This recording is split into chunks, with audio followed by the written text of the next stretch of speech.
Unahin muna natin ang tungkol sa gusot sa COMELEC.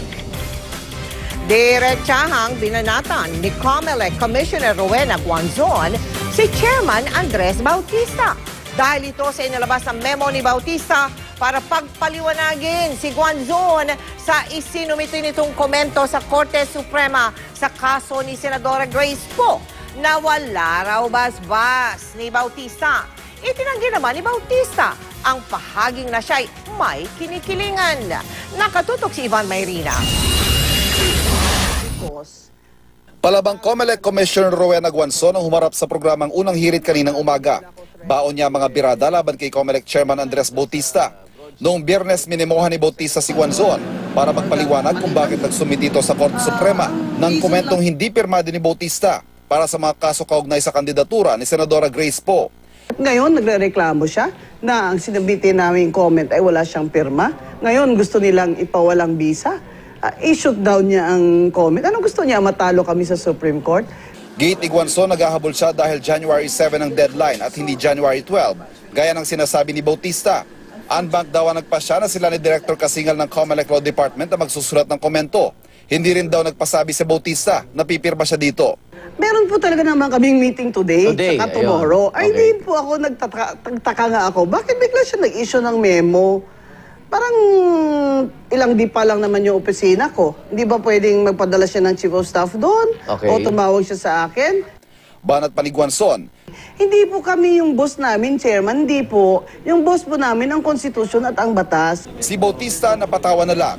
Ay, no comment na lang po tayo. Okay, sige. Pero yung ko rin po, lahat naman kami mga public officials, siyempre. Konstitusyon. Kailangan po sumusunod sa ating saligang batas, pero meron din po tayong hierarchy sa ating administrasyon.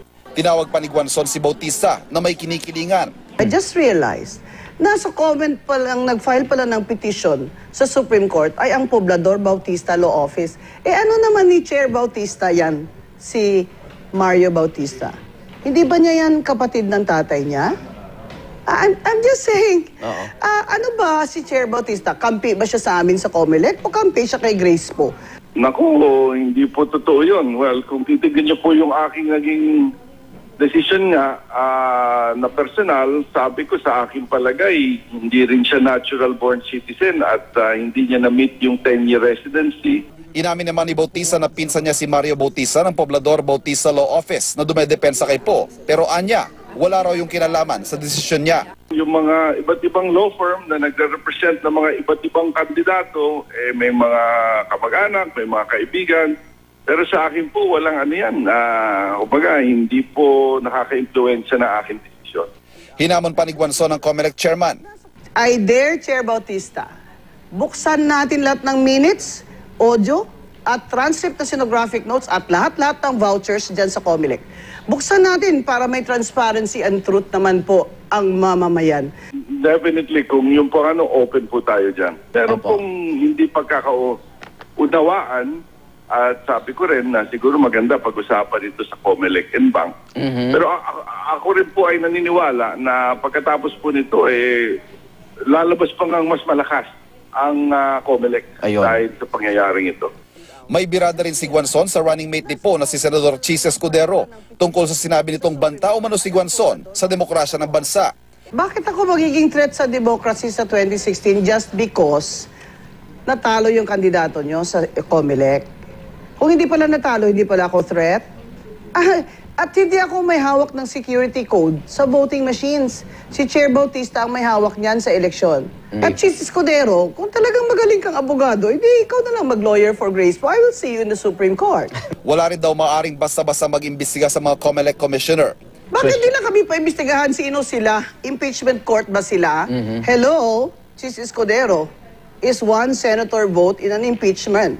Hindi kami pwedeng kasukasuhan ng kung ano-ano lang. We are impeachable officers. Sagot naman ni Escudero kahit kailan handa niyang depensahan ng katambal na si Poe. Pero hindi niya umano ito magagawa dahil bawal ito sa saligang batas. Alam daw dapat ni Guanzon bilang isang magaling na abogado.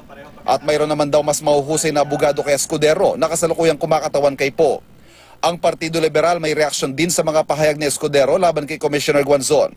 Ayon kay Representative Barry Gutierrez, mukhang ang pagtingin umano ni Escudero sa demokrasya ay ang pagkuha lagi sa kung ano ang gusto niya.